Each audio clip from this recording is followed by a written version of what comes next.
This is the story of how BlackBerry went from controlling nearly half of the US smartphone market to losing almost all of it in less than a decade. This video explains what happened inside BlackBerry, why its leaders recognized the future early, and why the company still could not change course in time. For years, BlackBerry defined mobile communication for businesses, governments, and executives, and the very choices that made it dominant eventually trapped it in place.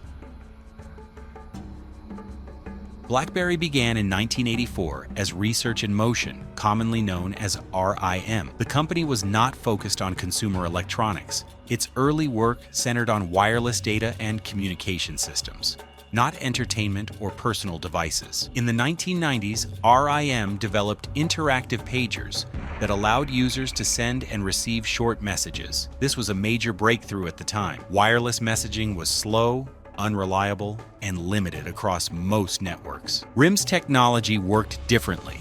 It was fast, efficient, and designed for reliability. That reliability would later become the foundation of everything BlackBerry built. By 1999, the company introduced the first device officially branded as BlackBerry. The name came from the keyboard, which resembled the shape of blackberry seeds. That keyboard quickly became the device's most recognizable feature. What made BlackBerry different was not its design. It was the system behind it. Messages were pushed instantly, securely, and consistently. For professionals who depended on real-time communication, this changed everything. From the beginning, BlackBerry focused on usefulness, not style. That decision helped it dominate one market, but it also planted the seeds for future limitations. By the early 2000s, BlackBerry was no longer a niche product. It became the standard for business communication. Email on BlackBerry was fast, encrypted, and dependable in a way no competitor could match. Corporate IT departments trusted BlackBerry because it gave them control. Devices could be managed centrally, secured remotely, and monitored at scale. This made BlackBerry especially attractive to large organizations and governments. Executives adopted the device quickly, and once they did, it spread throughout entire companies. The BlackBerry became a symbol of productivity and authority. Carrying one meant you were important. At its peak, BlackBerry had millions of subscribers worldwide and controlled close to half of the US smartphone market. It was not just winning, it was dominant. The company's stock reflected that confidence. Investors believed BlackBerry had built something untouchable. The brand was associated with seriousness, professionalism, and trust. But while BlackBerry was perfecting email and messaging, consumer expectations were quietly changing. Entertainment, media, and applications were becoming just as important as communication. That shift would eventually expose a major weakness in BlackBerry's strategy.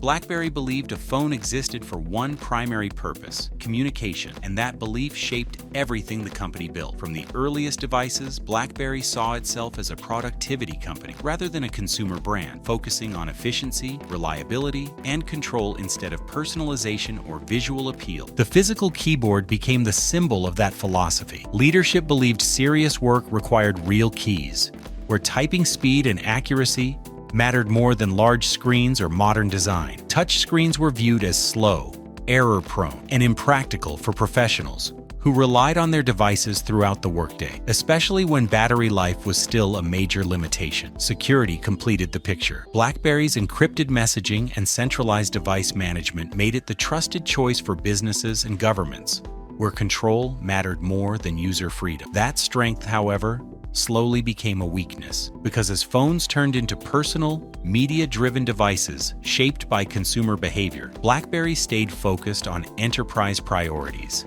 assuming those needs would always lead the market.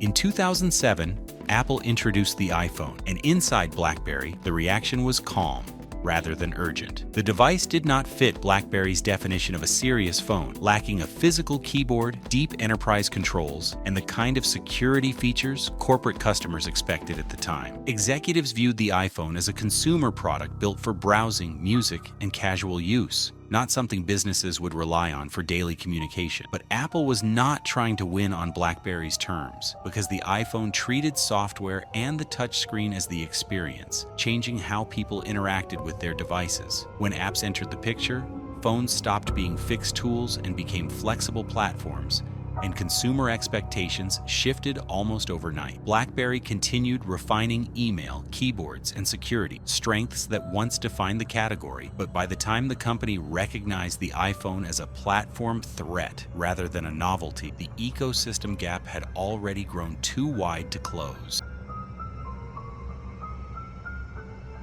Once it became clear that touchscreen smartphones were not a passing trend, BlackBerry moved quickly, but speed did not equal clarity. The company attempted to respond without abandoning its core beliefs, which meant trying to compete with Apple while still holding on to enterprise control, physical keyboards, and centralized systems. That tension showed up most clearly in BlackBerry's touchscreen efforts. Devices like the BlackBerry Storm were designed to mimic touch interaction while still behaving like older BlackBerry phones, resulting in confusing input methods and an experience that satisfied neither longtime users nor new customers. At the same time, internal decision-making slowed. A co-CEO structure split authority, creating delays and conflicting priorities, which meant products reached the market late and often felt unfinished. While competitors focused on fewer, stronger devices, BlackBerry released too many models with overlapping purposes, spreading development resources thin and confusing buyers. The result was a company reacting instead of leading. Each new release tried to fix the last one's weaknesses rather than defining a clear future. And as consumer expectations continued to rise,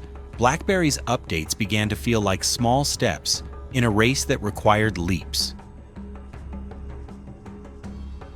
The deeper issue BlackBerry faced was not hardware, but ecosystems. Smartphones were no longer defined by the device alone, but by the software, services, and developer support that surrounded them. And this is where BlackBerry struggled to keep pace. Apple and Android attracted developers by offering simple tools, large audiences, and clear financial incentives, which led to fast-growing app libraries that reinforced their dominance. BlackBerry's platform, built around control and security, made development harder and limited what apps could do, reducing its appeal to creators. As apps became central to daily phone use, consumer loyalty followed ecosystems rather than brands. Users chose phones based on what they could install, not how fast they could type an email. And this shift weakened BlackBerry's strongest advantage. Once ecosystems took hold, switching costs increased. The more users invested in apps and services elsewhere, the harder it became for BlackBerry to win them back, even when later devices improved, because the market had already moved on.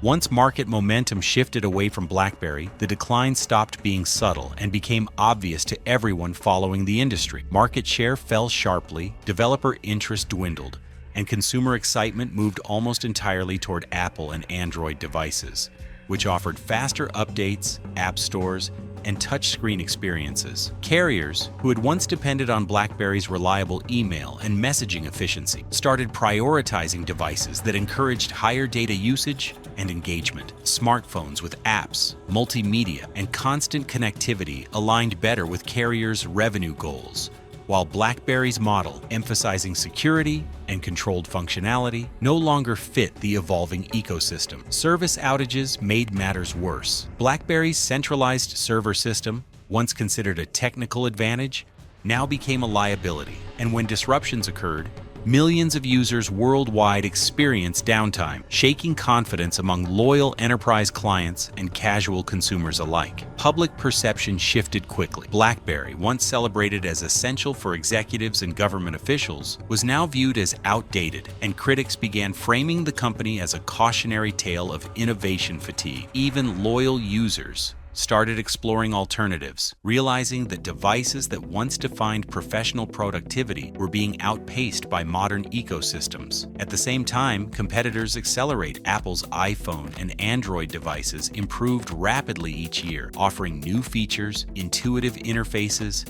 and vast app selections that BlackBerry could not match. BlackBerry attempted incremental updates, but the slow pace and fragmented model lineup highlighted the gap between intention and execution, making it clear the company was no longer in control of its market narrative.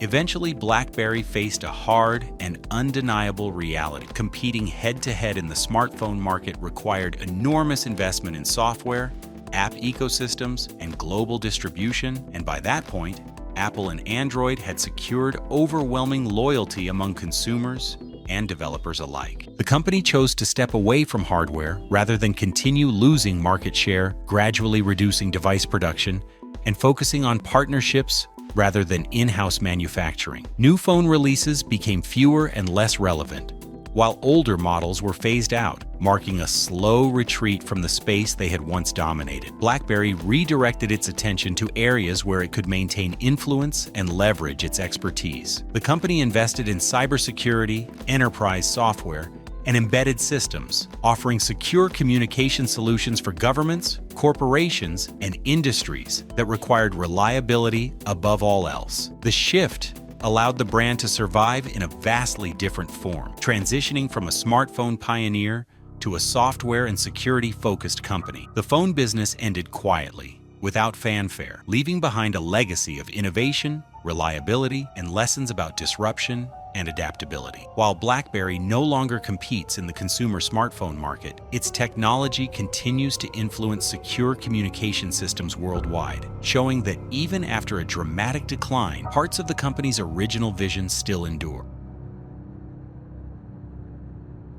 BlackBerry's story shows how quickly a dominant company can lose its position when the world changes. Leadership choices that once worked became obstacles during disruption. The co-CEO structure, with one leader focused on keyboards and the other on consumer touchscreens, led to compromises that slowed decision-making and left the company behind while competitors moved fast. Consumer expectations shifted faster than BlackBerry anticipated. Devices built for executives valued for security and efficiency could not compete with Apple and Android, which offered apps, entertainment, and versatility. Carrier relationships, once an advantage, shifted toward promoting other brands, creating blind spots BlackBerry could not address quickly. Even technical strengths, like the centralized email network, could not prevent decline when outages damaged trust. BlackBerry's later focus on software and cybersecurity shows the importance of adaptability, proving a company can survive if it recognizes its strengths and refocuses. Ultimately,